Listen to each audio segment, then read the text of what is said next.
Hi everyone, today in my this video I'm gonna show you how you can enable and install apps from unknown source in your device Google Pixel 6a. In this device Google Pixel 6a, I'll tell you about how to allow or deny install apps from unknown sources. I'll show you few tips and tricks that you can use to do it.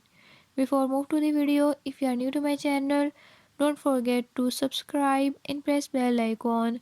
Watch complete video and learn how you can do it.